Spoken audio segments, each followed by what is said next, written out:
네, 이 병원과 사회복지시설에 이어서 대구의 한 임대 아파트까지 동일 집단 격리 조치에 들어가는 사상 초유의 일이 발생했습니다. 특히 이 아파트 입주민의 65% 정도가 신천지 신도인 것으로 전해지면서 논란이 되고 있는데요. 네, 이런 가운데 전국 곳곳에 산발적으로 집단 감염 사례가 잇따라 발생하고 있습니다.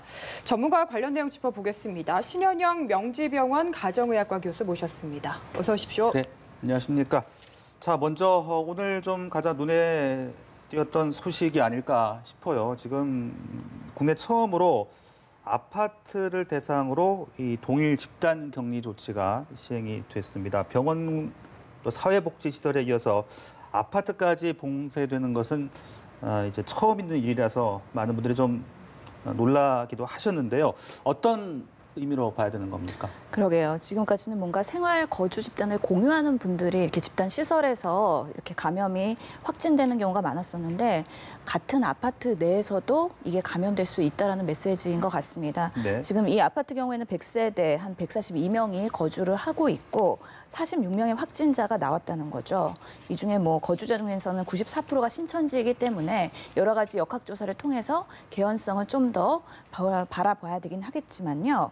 지금 보면은 보고되는 것처럼 인근 병원에도 확진자가 있었고요. 예. 그렇기 때문에 이게 교회와 병원 그리고 거주 시설 여기에 연결고리가 있을 거라는 생각은 듭니다. 그만큼 같은 생활권에 있는 사람들은 밀접 접촉, 바이러스의 그런 전염의 가능성이 높다라는 의미로 받아들이고 있습니다. 네. 이 동일 집단 격리가 되면은 뭐 언제까지 이렇게 격리가 되는지도 궁금하고 그러면 아예 뭐 외부로의 활동 같은 거는 아예 불가능한 건지도 알고 싶거든요. 그러게요. 지금 지침이 전해지는 걸 보면은 우선은 21일 날 첫 확진자가 나온 이후에 전수의 이제 검출 채취를 위해서 진행이 되고 있기 때문에 역학조사랑 검체 채취를 4일 날 받았다는 거죠. 예. 네. 그래서 지금 외부에 출입도 안 되고 외부에서 들어오는 택배, 우편 이런 거 다 차단을 했다는 겁니다. 그만큼 어떻게 보면은 외부의 유출입은 차단한 상태에서 더 철저히 조사하겠다는 의미인 것 같고요.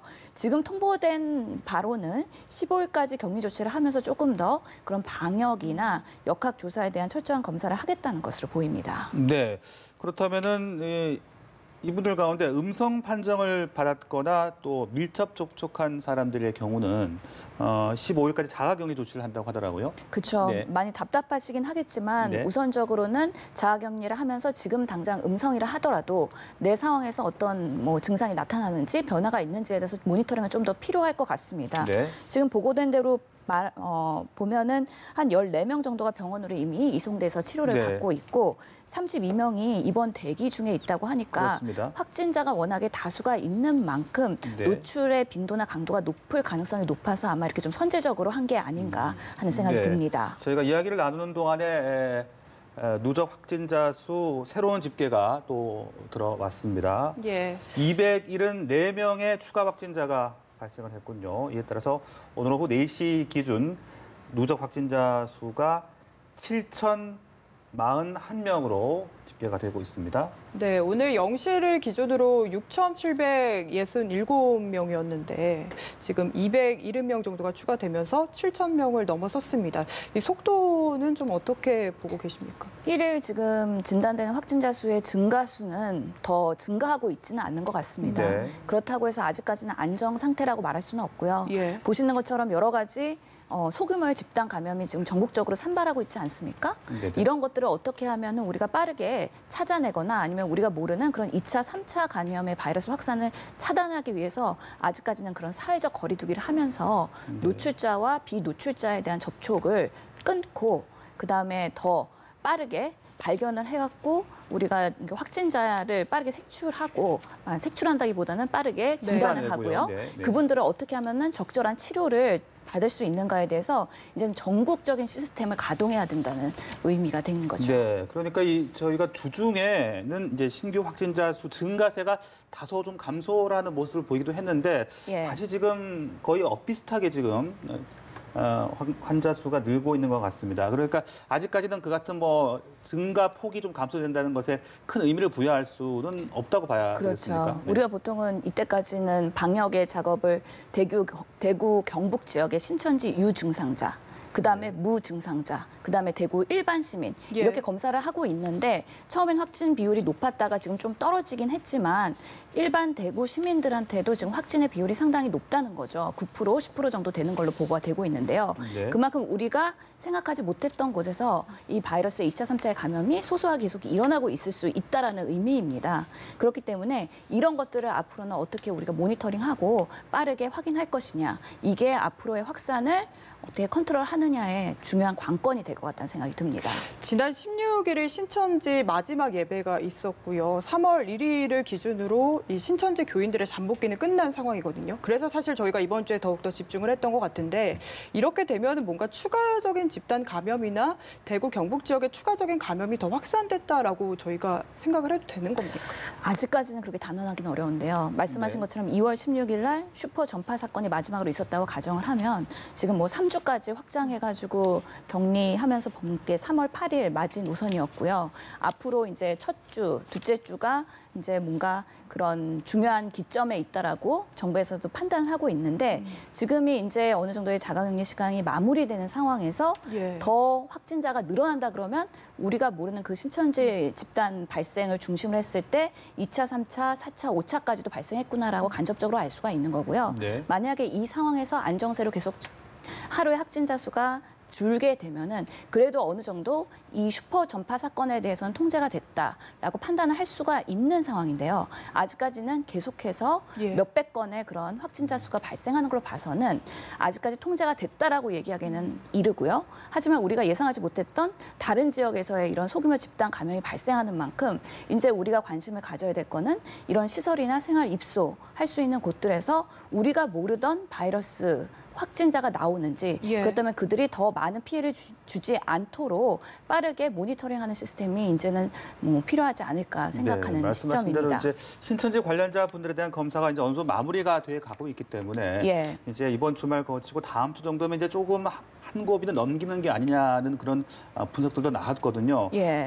그래도 이제 그 이후 상황을 계속해서 저희가 좀 지켜봐야 되겠고 신천지 관련 분들 대구 경북 이외 이제 지역 감염이 되는 것이냐 이 부분을 좀 유의 깊게 지켜봐야 되겠죠. 그렇죠. 네. 저희가 볼 때는 뭐 바이러스의 특성이 워낙 전파력이 빠르고 증상도 초기에는 너무 경미하기 때문에요. 이미 많이 노출됐을 가능성을 전제하고선 지금 대응을 하고 있거든요.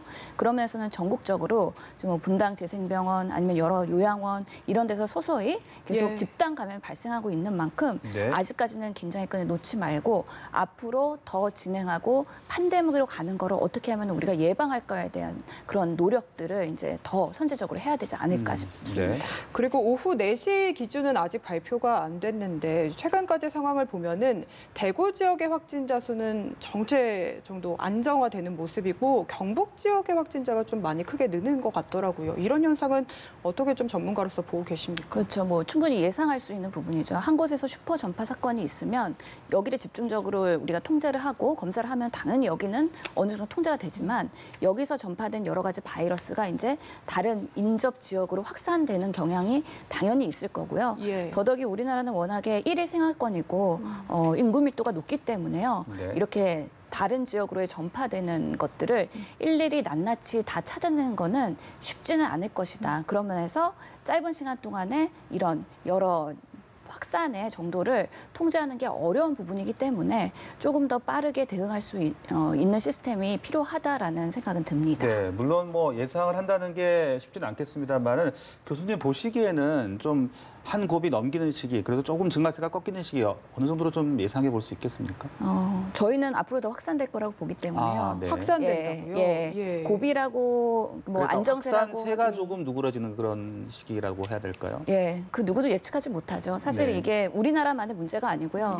그 세계적인 그런 글로벌한 이슈이기 때문에 우리나라가 안정된다고 하더라도 또 다른 나라에서 그렇게 집단 발병이 되면서 팬데믹으로 갈 가능성은 이게 바이러스 속성에서는 너무 자명한 일이거든요. 그렇기 때문에 언제 안정된다라는 얘기를 좀 단언하기는 어렵고 특히 뭐 따뜻해지면은 조금 바이러스가 약해지지 않을까에 그런 대한 얘기가 기대감을 있었죠. 네. 갖고 있지만 지금 봤을 때는 싱가포르나 여러 가지 따뜻한 나라에서도 그렇게 발생을 하면서 집단 발병으로 되고 있는 걸 보면 아직까지는 단언하기 어렵다. 더 증가할 가능성이 있고 이거에 미리 대비해야 된다는 게 의료계에서는 그 더 주류적인 시각인 것 같습니다. 네. 그러면 저희가 좀 그래도 기대를 해볼 수 있는 부분이 이제 완치가 돼서 자가격리 해제되는 분들의 숫자가 아닐까 싶은데 예. 118명 아직까지는 그렇게 발표가 되고 있습니다. 좀 기대보다는 뭔가 숫자 증가 속도가 더디다라는 생각이 드는데 제가 너무 지나치게 기대를 한 걸까요?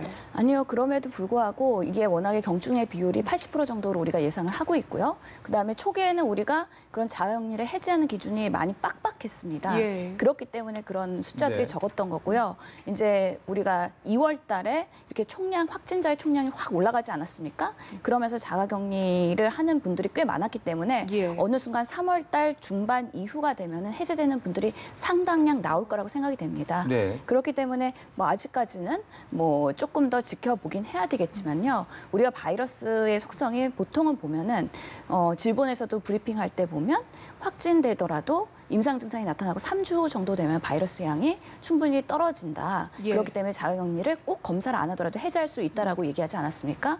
그렇기 때문에 우리가 중국의 사례를 보면은 이렇게 특정 3주 정도의 기간을 보고서는 바이러스의 그런 영향력이 떨어지는 상황에서는 자가격리 숫자가 급증할 걸로 판단은 되는 것이죠. 네, 그러니까 지금까지는 그 완치돼서 격리 해제를 하는 그 기준이 다른 나라들보다 좀 더 엄격했던 걸로 보면 되는 겁니까? 그렇죠. 우리나라는 검사도 다른 나라보다는 그 민감도나 특수성 네. 그런 것들 특이도가 높았고 중국보다도 비교했을 때 저희가 좀 엄격하게 관리를 했던 바가 있습니다. 처음에 그렇게 환자가 입원을 하게 되면은 자가격리를 하기 위해서 임상 증상, 그러니까 호흡기 증상이나 발열 증상 이런 것들이 완전히 호전되고 나서 PCR 검사를 2번을 48시간 간격으로 했었던 거죠. 그만큼 증상이 호전됐는데도 시간이 걸렸고 검사를 하고 완전히 음성이 2번 나오더라도 퇴원이 가능하다라고 판단하는 데까지도 상당히 보수적으로 봤었던 부분이 있습니다. 근데 이제는 경증 환자는 빠르게 퇴원하고 빠르게 격리 해제를 시킨다는 의미에서 조금 네. 더 완화되면서 열만 떨어지고 그다음에 음성 2번 나오면 그냥 퇴원하고 자가격리 해도 되고 예. 그다음에 충분하게 그냥 추적 관찰하는 걸로 바뀌지 않았습니까? 예. 그렇기 때문에 우리가 이 질병의 속성을 좀 알고 나면 조금 더 자신감이 생기고요. 그렇게 되면서 이제 격리 해제의 완화 기준들이 좀 생긴 거기 때문에 앞으로는 이런 임상적인 근거를 가지고서는 조금 더 자신감 있게 대할 수 있지 않을까 싶은 생각이 듭니다. 네, 이 코로나 바이러스로 인한 사망자 수 그리고 치사율은 어떻게 보시는지도 궁금한데요. 뭐 앞서서 중국과 비교해봐도 그렇고 지금 이탈리아도 보면은 우리나라가 확진자 수에 비해서는 그래도 안타깝지만 사망하는 분들이 상대적으로 적지 않나 하는 생각이 드는데. 그렇죠. 예. 워낙에 우리나라는 좀 다른 나라 국가랑은 직접적으로 비교하기 어려울 정도로 검사를 많이 했기 때문에 우선은 그 치사율을 할 때 분모의 수가 엄청나게 많습니다. 네. 그렇기 때문에 사망자 수가 최근에 좀 많이 나오긴 했지만 아직까지는 치사율이 상당히 낮은 상태이시죠. 예. 뭐 앞으로는 이런 중증 환자에 대한 프로세스를 더 개선해서 빠르게 대응하고 빠르게 전원 조치를 한다고 하면은 이 사망자 수를 줄일 수도 있다고 생각이 듭니다. 그렇기 때문에 그 치명률은 나라마다 다를 거고요. 네. 그것이 곧 그 나라의 이런 코로나19가 전파되었을 때 대응하는 의료 자원의 수준 정도에 따라서 많이 좌우되지 않을까 싶은 생각이 네. 듭니다. 그러니까 우리나라의 치사율이 세계 평균보다도 현저히 낮더라고요. 네, 그만큼 우리가 그런 부분은 그래도 대응을 좀 잘하고 있다 이렇게 해석할 수 있는 겁니까? 예, 실제로 뭐 확진한 수가 워낙 많기 때문에 네. 그거에 비해서 사망자 수가 적을 수밖에 없는 거죠. 그렇기 때문에 빠르게 조기 진단을 해서 중증으로 간 거를 막는 게 매우 중요한데요. 네. 지금 보면 다른 나라에서도 이탈리아나 이란 같은 경우에서 사망자 수가 급증해서 나오고 있지 않습니까? 네. 그만큼 검사하는 속도나 아니면 중증 환자를 빠르게 대응하는 속도에 있어서 다른 나라의 의료 자원을 활용하는 수준이 아마 우리나라랑 많이 차이가 있을 것 같다는 생각이 듭니다. 네, 저희가 오후 4시 기준 중대본 발표 총 확진자 수가 7,041명이 늘었다라는 내용을 전해드리면서 좀 이야기를 나눠봤고요. 원래 저희가 집단 감염 이야기를 좀 하고 있었는데 지금 대구에서 저희가 계속해서 신천지 교인 상당수가 거의 검사를 받았다고 했는데 여전히 좀 숨어 있는 분들이 있어서 권영진 대구시장이 이제 강제로 행정명령을 내렸습니다. 그럼에도 좀 숨기는 분들이 많아서 이런 분들에게 좀 뭔가 이야기를 해주실 게 있을까 싶거든요. 예, 참 쉽지 않은 문제인 예. 것 같긴 합니다. 아직도 그러니까 우리 사회에서 이제 시처지에 대한 그 이미지 그리고 비판적인 시각 이런 것들 때문에 그런 것들을 솔직하게 얘기하는데 좀 꺼리는 부분이 있지 않는가 싶습니다. 하지만 이게 전염병, 감염병이라는 것은 우리 국가 전체가 국민의 그런 적극적인 참여하에 동조하지 않으면 우리가 이거를 조절하기가 매우 어려운 부분이죠. 예, 그럼요. 앞으로 이게 숨어 들어가는 한 명의 환자가 어떤 전파력을 가지고 얼마나 그 사회에서의 큰 영향력을 발휘할지 모르는 어려운 상황이기 때문에 신천지 교민들은 본인이 유증상자이건 무증상자이건 본인이 노출이 됐던 그렇지 않은 간에 우선은 검사를 확실하게 받으시면서 나의 건강을 챙기실 부분이 있고요. 더더욱이 지금 상황에서는 사회적 거리를 두면서 예배나 여러 가지 모임을 자제하라고 하고 있지 않습니까? 예. 이거를 동참하지 않으면 우리가 지금 이렇게 지난 2주 동안 엄청나게 검사를 하고 그리고 치료 대응을 하면서 의료 현장에서 고생하신 많은 분들에게 조금이라도 도움이 되는 우리의 국민적 동참, 그중에서도 신천지 교민들 꼭 이런 협조가 잘 됐으면 좋겠다는 바람입니다. 네. 그리고 이제 대구 경북지가 워낙 지금 확진자가 많다 보니까 중증자와 경증자를 이제 나눠서 지금 대응을 하고 있잖아요. 예. 지금 그 대응 체계는 잘 지금 운영이 되고 있다고 볼 수 있는지, 경증자의 경우는 치료센터에서 지금 계시는 것 같고 어떻게 좀 운영을 보고 계십니까? 지금 그래도 대응 체계를 바꿔서 네. 중증도에 따라서 의료의 지원 수준을 다르게 하겠다는 거는 분명히 꼭 필요한 부분이고 합리적인 부분인데 매뉴얼이 만들어졌고 그 중증도 판단을 하면서 중증 고위험군에 대해서는 우선순위로 입원을 하고 있지 않습니까? 네. 그럼에도 불구하고 현장에서 듣는 이야기는 그 실제로 경증으로 입원해 있는 분들을 생활치료센터로 이렇게 전원시키는 것 자체가 매우 힘든 일이라고 합니다. 그러니까 예. 거부를 하시는 건가요? 여러 가지 이유가 있겠지만 예. 우선은 한 명이 입원했을 때 그 다음에 전원을 한다는 것 자체는 전원 조정에 있어서는 매우 어려운 부분이거든요. 예. 또 그리고 중증 환자가 우선적으로 입원해야 되는 상황도 있는데 이런 것들을 조정하는 그 국립중앙의료원의 조정 전원 상황실이라는 데가 있는데 거기서의 조정하시는 분들도 어려움들이 많이 있으시더라고요. 네. 그만큼 이 중증 환자를 병원에서 받는다는 거는 쉽지 않은 부분이고요. 그 받았을 때 부담이 있기 때문에 그런 충분한 여력이 있는 병원에서 받을 수가 있는 부분이고 특히나 생활지원센터에서 지금 입원 대기를 하고 있고 아직까지 그 대기가 안 풀린 많은 예. 분들이 주말 동안 대기하고 있는 것으로 보입니다. 다음 주까지는 뭐 그런 생활지원센터에 다 입소를 하시겠다고 뭐 그렇게 계획을 하고 있는 걸로 보이긴 하는데요. 거기서도 지금 거부하는 분들이 있다는 거죠. 뭐 거부하는 이유로 뭐 다인실이다 여러 가지 그런 어려운 열악한 상황이 있는 것 같습니다. 현장에서는. 하지만 그래도 우리가 안전하게 예. 자가격리를 하고 또 이런 경증인 경우에도 뭔가 문제가 생겨서 악화가 됐을 때는 수월하게 그런 전원할 수 있는 시스템이 잘 이루어지려면은 의료진의 협력도 필요하지만 그런 확진자들이나 환자들의 협조도 많이 필요한 부분이거든요. 이런 것들이 잘 돌아갈 수 있도록 그 현장에서의 그런 목소리를 잘 들어주셨으면 좋겠고요. 네. 여기서 어떤 것들이 부족한지, 컨트롤 타워가 과연 잘 작동하고 있는지 이런 것들을 수시로 점검을 하면서 어려움들에 대한 조정이 잘 돼야지 원활하게 돌아갈 것으로 보입니다. 또 하나 이게 중증과 경증을 4단계로 분류를 해서 관리를 하는데 이게 제대로 잘 이루어질지 이 부분도 걱정이 살짝 듭니다. 왜냐하면 예. 최근에 이제 뭐 경증으로 진단을 받아서 집에서 기다리다가 돌아가시는 분들도 계셨거든요. 그렇죠. 우리가 예방할 수 있는 부분이 있고 또 미리 예측하지 못했던 의학적인 그런 응급 상황이 발생할 수도 있습니다. 그래서 어려운 것은 이렇게 확진자가 급증하면서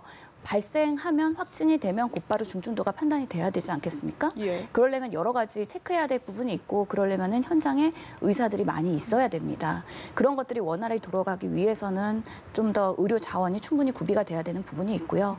또 처음에는 경증이었다 하더라도 또 어느 순간에 갑자기 호흡곤란이나 이런 악화되는 상황들이 분명히 있을 수 있거든요. 네. 이런 것들을 빠르게 대응하려면 결국에는 집에서 자가격리하는 것보다는 생활 그런 치료센터. 치료센터가 예. 훨씬 네. 더 그런 의료진들이 구비가 되어 있고 그런 전원 조정의 시스템이 원활하다는 거죠. 그런 면에서는 우리가 지금 이런 시스템을 구축하고 있고 의료전달 체계를 구축하고 있는 만큼의 그런 시스템의 협조를 잘 하는 것도 중요할 것 같다는 생각이 그렇다면 듭니다. 이제 중증 환자분들의 경우에는 어떤 치료를 집중적으로 겁니까? 에크모 치료도 있고 뭐 산소호흡기 치료도 있다고 하던데요. 그렇죠. 환자에 네. 따라서 아마 그거에 맞는 치료를 하고 있는 건데요. 그 중증 환자라 그러면 우선은 중증 폐렴이 있기 때문에 이걸로 인해서 산소 포화도가 떨어진다. 그러면 네. 산소를 공급해주는 치료를 해야 되는데 그게 초기에는 산소 마스크일 수 있고요. 실제로 자가호흡이 어려워서 산소의 수치가 떨어진다.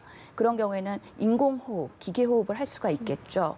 그것조차로도 산소 포화도가 유지가 안 되면 이제 에크모까지 이제 구비를 하게 되는 겁니다. 네네. 그렇기 때문에 이런 고위험군의 중증 환자들은 이런 시설이 가능한 병원으로 우선 배정이 돼야 되는 부분이 있는 거고요. 특히나 이런 치료제에 대한 얘기도 다양하게 있는데요. 아직까지는 뭐 완전한 치료제가 없기 때문에 기존에 우리가 알고 있는 칼레트라 같은 항 네. 에이즈 치료제 네. 그리고 여러 가지 항 바이러스 치료제들이 사용이 되고 있는 것으로 알고 있습니다. 이게- 더더욱이 그 예. 렘데시비르라는 그 항 에볼라 치료제가 우리나라에서도 이제 임상 참여로 인해서 환자한테 적용될 수 있다고 하니까요. 여러 가지 좀 치료에 대한 그런 시도들이 이루어질 것 같습니다. 이게 입원 환자라고 해서 모두가 이런 치료제 처방을 받는 건 아닌 거죠. 대부분은 그렇죠. 자가 면역으로 극복을 하는 거고요. 아마 지금 상태에서는 경증으로 분류된 많은 분들은 대증요법을 하기 때문에 이런 뭐 열이 나면 열 떨어지는 약, 여러 가지 감기약 그런 증상 완화를 위한 치료를 받을 거고요. 예. 중증 환자로 분류돼서 입원하는 경우에는 이런 조금 더 강력한 항바이러스 치료제가 적용될 것으로 보입니다. 네, 그리고 이 지금 뭐 한간에는 이제 치료를 받아도 이게 폐의 기능에 좀 큰 손상이 온다 이런 이야기들도 있던데 이제 그게 팩트가 아니라고들 설명을 또 해주시더라고요. 교수님은 어떻게 좀 보십니까? 아직까지는 근거가 없죠. 아, 예, 지금까지는 이제 폐렴으로 완치가 돼서 태어난 환자들이 저희 병원에도 있고 예. 지금 상당수가 이제 근거가 쌓이고 있습니다. 이런 환자들이 나중에 이제 추적 관찰을 하면서 폐 손상이 얼마나 됐는지에 대한 데이터를 모으면 조금 더 우리가 확실하게 알 수 있을 텐데요. 하지만 이때까지 수많은 그 중국의 보고들과 여러 가지 의학 근거를 보면 아직까지는 이렇게 폐 섬유화로 진행이 돼서 폐 기능이 떨어질 것이라는 거에 대해서는 명확한 근거가 없고요. 이건 바이러스에 의한 바이러스 폐렴이기 때문에 그거에 준해서 치료가 되고 회복이 되면 폐 기능은 원활해지는 걸로. 다만 이게 너무 중증도로 가가지고 악화되는 경우에는요. 네. 에크모까지 달게 되고 여러 가지 그런 심각한 기저질환을 앓고 계시는 분들이 주로 그렇게 될 텐데 그런 경우에 회복하더라도 일정 부분의 폐 손상이 있을 가능성 그리고 이런 경우에는 폐 재활 치료까지 갈 가능성 이런 것들은 배제할 수는 없는 상황이라고 그러니까 말씀드리겠습니다. 고령자이거나 아니면 좀 중화 환자였을 경우에는 좀 우려를 할 수 있는 부분도 있겠습니다만은 일반적인 경우에는 그렇게까지 폐 손상을 우려할 수준까지는 아니다 이렇게 봐도 되는 겁니까? 예, 지금까지는 의료계에서는 그래서 바이러스성 폐렴에 준해서 회복하면 좋아질 수 있다라는 게 지견입니다. 네. 이 폐렴 관련해서 또 궁금한 게 이게 본인은 거의 무증상이거나 별다른 증상이 없는데 막상 폐를 촬영해 보면 하얗게 뭔가 손상이 와 있다라는 의사들의 분석이 있더라고요. 예, 맞습니다. 저희 병원에서도 이렇게 환자 치료를 해보니까요. 실제로 환자는 이렇게 경미한 증상을 호소하는 거죠. 그런데 CT를 찍어보면 양폐에 폐렴이 진행이 되어 있고 예. 생각보다 환자가 호소하는 증상과 영상학적 검사가 조금 괴리가 있다는 겁니다. 네. 그렇기 때문에 우리가 고열이 나는 환자들 그리고 이렇게 중증으로 갈 것 같은 그런 환자들은 좀 선제적으로 CT를 찍어서 현재 상황이 어떤지 객관적으로 파악해 볼 필요가 있습니다. 예. 그래서 이렇게 뭐 자가로 판단을 해본다 해서 뭐 숨을 참는다든지 이런 식의 방법을 쓰는 게 한때 좀 돌기도 했는데 이런 건 전혀 근거가 없는 얘기인 거죠. 예, 그거는 가짜 뉴스로 판단이 예. 됩니다. 그리고 본인이 판단할 수가 없고요. 저희도 보면 엑스레이도 한계가 있기 때문에 CT까지 찍는 경우들이 많이 있거든요. 네. 네. 좀 더 이 코로나19에 대한 폐렴에 대해서 우리가 의학적인 근거를 더 쌓을 필요는 있다고 보입니다. 네. 자, 그리고 좀 이제 눈에 띄는 사례들을 좀 짚어봤으면 싶은데 이 LA에 다녀온 대한항공 승무원에서 지금 또 두 번째 확진자가 나왔다고 해요. 이 지금 비행기를 이제 이용할 때 같은 기내에 타는 것만으로도 이제 감염이 되는 것이냐, 위험성이 높아지는 것이냐, 그 부분에 대한 것들도 좀 사람들마다 생각이 살짝 다른 부분들도 있더라고요. 어떻게 좀 봐야 되는 겁니까? 아직까지는 구체적인 내용을 잘 모르기 때문에 네. 단정 지을 수는 없을 것 같습니다. 근데 그 LA 항공의 첫 번째 승무원 확진자가 24일 날 확진이 됐거든요. 예. 그리고 나서 지금 두 번째 확진자가 나온 상태인데요. 20일 정도에 같이 LA 항공편에서 네. 근데 층은 달랐다고 합니다. 그렇게 근무를 했었고 이 두 번째 확진자는 그동안에 그 이후에 자가격리를 하다가 27일 날 미열이 났고요. 6일에 근육통이 있으면서 검사를 하면서 확진이 된 것 같습니다. 그래서 나머지 같이 근무하고 있는 자가격리자들은 다 음성이 나왔다고는 하는데요. 그럼에도 불구하고 이제 일주일 더 자가격리 기간을 늘린 걸로 보입니다. 그런 면에서 둘 간의 역학적 개연성을 조금 더 확인을 해볼 필요가 있고요. 네. 우리가 이 코로나19가 워낙에 전염력이 높기 때문에 예. 어떤 상황에서 스쳐 지나갔는지 어떤 상황에서 매개체를 통해서 이렇게 감염됐는지는 정확히 모르긴 하겠으나 이런 기내에서의 감염에 대해서 좀 더 주의를 하고 좀 역학 조사를 충분히 할 필요가 있겠다라고 판단이 됩니다. 네. 그리고 경기도 분당 재생병원 같은 경우에는 병원 내에 또 집단 감염이 발생해서 지금 걱정이 많은 상황인데 이 병원이 하루에 오가는 환자 수도 굉장히 많고 또 국민안심병원으로 지정된 곳이거든요. 이게 호흡기 환자와 비호흡기 환자를 확실하게 구분을 해서 진단을 하는 건데 왜 이런 식으로 감염이 발생했다고 좀 보고 계십니까? 그렇죠. 이번 케이스도 암 환자였고요. 응급실을 통해서 입원을 했었고 추후에 입원 동안에 폐렴 증상이 의심되면서 검사를 했다는 거죠. 환자가 처음 올 때는 증상이 없었다고 합니다. 예. 그렇기 때문에 처음부터 코로나19를 의심할 수 있는 근거가 전혀 없었고 그래서 기존의 비호흡기 감염 환자로 분류가 돼서 입원 치료를 받아왔던 거죠. 그만큼 국민안심병원이라고 해서 모든 것을 100% 다 처음부터 선제적으로 하기는 어렵다는 한계는 분명히 있습니다. 네. 특히나 말씀하신 것처럼 코로나19가 처음에는 증상도 약하고 예. 또 그 무증상에서도 전파력이 있기 때문에요. 더더욱이 이런 상황에서 우리가 어떻게 대책을 해야 될지는 고민이 필요한데요.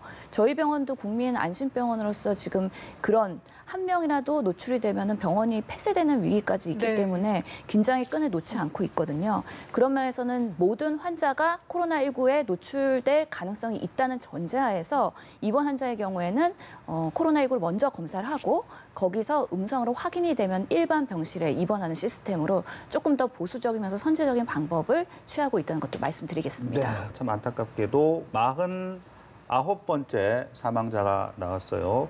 91살 분이니까 역시 고령자 분이신 것 같고 아무래도 앞서도 이야기를 했습니다마는 이제 고령자 분들 또 기저질환이 있는 분들 특히 유의해야 될 것 같은데 근데 또 기저질환이 없는 분들 가운데 사망 사례도 생겼단 말이죠. 어떻게 좀 그렇죠. 우리가 사망자를 좀 최소화할 수 있도록 노력을 해야 되겠습니까? 그러니까 지금 대구 경북 지역에서 워낙에 중증도가 높은 환자들이 이렇게 다수 발생하면서 이거에 대한 의료 대응도 조금의 시간차가 있었고 이러면서 예후가 안 좋아지는 걸로 연결되지 않았나 싶습니다. 네. 그 WHO의 중국 그 환자들 보고서를 보면은요 동반 질환이 없는 경우에도 한 1.4%는 사망에 이르렀다고 해요. 네. 그래서 보통은 심혈관 질환의 환자의 경우에 13.2% 정도의 사망률, 당뇨병은 9.2%, 고혈압, 만성호흡기 질환, 암 이런 순서로 사망이 있었다고 하니 기저질환이 없다 하더라도 고령 자체만으로도 고위험군에 해당이 되는 것이고요. 지금 우리 그 중대본에서도 고위험군에는 고령 그리고 만성 기저질환자, 임신부, 투석하시는 분, 이식 환자 이런 분들을 우선순위로 입원을 하고 있습니다. 그만큼 앞으로 이런 시스템이 잘 작동해서 사망자를 최소화하는 노력이 계속 필요할 것 같다는 생각은 듭니다. 네. 그리고 또 아까 또 언급했습니다만은 이제 의료 시설뿐 아니라 또 의료진들도 지금 상당히 부족한 그런 상황이잖아요. 그러니까 이런 의료진들의 어떤 부족 현상, 또 의료 장비도 지금 만만치 않다고 하고 그런 부분들에 대해서는 어떻게 좀 우리가 계속 잘 대응을 해 나가야 되겠습니까? 그러게요. 지금 그 대구 경북 지역에서도 자원봉사자들이 많이 가서 고생을 하고 계시는 걸로 네. 보이고 걱정되는 거는 이제 간호사들의 번아웃 증상입니다. 아, 네. 3교대 해야 되는데 12시간 교대하면서 정말 몸이 많이 축나고 있죠. 네. 집에도 못 가고 쪽잠 자면서 그렇게 하고 있다고 하니 얼마나 이게 장기전으로 갔을 때 우리가 이게 특정 사람의 희생으로 버티는 게 아니라 좀 더 이렇게 로테이션을 할 수 있는 의료 인력의 충분한 확보가 필요한데요. 지금 그래도 군 장교, 공중보건의사 네. 그리고 군의관들이 총력 지원을 할 수 있는 시스템이 계속 가야 될 것 같다는 생각이 들고요. 네. 더더욱이 보호장구도 이제 얼마 안 남았다고 합니다. 뭐 2, 3일분밖에 안 남고 그렇다는 예약이 있어서 의료 지원에 대한 그런 시스템 정부에서 그 해당 지역의 총력으로 대응을 계속 해주셨으면 좋겠다는 생각이 듭니다. 네, 여기에 더해서 국민분들도 끊임없는 관심 또 응원 보내줘야 되지 않을까 싶고요. 주말이라 뭐 코로나 바이러스 때문에 걱정이 돼도 활동량이 조금 더 많아지지 않을까 싶기도 한데 좀 끝으로 주의해야 될 점들 짚어주실 수 있을까요? 예, 아무래도 이게 활동량이 줄어드니까 코로나 블루라 그래서 좀 우울감이나 스트레스나 네네. 공포나 이런 것들 때문에 또 심리적으로도 위축되는 게 사실입니다. 그럼에도 불구하고 지금 앞으로 1, 2주가 되게 분수령이 된다는 거죠. 그러면서 사회적 거리두기 그리고 사회적 멈춤 이런 것들에 온 국민의 협조가 지금 뭐 휴교령이 내고 여러 가지 사회적으로 다 단절된 상황에서는 모든 사람이 협조해 주셔야지 이 지금 코로나 사태를 우리가 잘 극복할 수 있지 않을까 싶고요. 더더욱이 이번 사태를 계기로 내 몸에 대한 건강 수치 다시 한번 잘 살펴보시면서 내가 과연 건강에 살고 있었나, 나한테는 혹시 의심 증상 없나 이런 것들 잘 네. 보시면서요. 혹시나 걱정되는 발열이나 호흡기 증상이 있으시면 2, 3일 정도 지켜보시고요. 그래도 증상이 지속되는 경우에는 이게 선별진료소나 133구에 문의를 해서 의료기관으로 안전하게 오시는 걸 당부드리고 싶습니다. 네, 알겠습니다. 지금까지 코로나19과 관련된 새로운 소식과 함께 자세한 내용들 명지병원 가정의학과 신현영 교수와 이야기 나눴습니다. 말씀 고맙습니다. 네, 잘 들었습니다.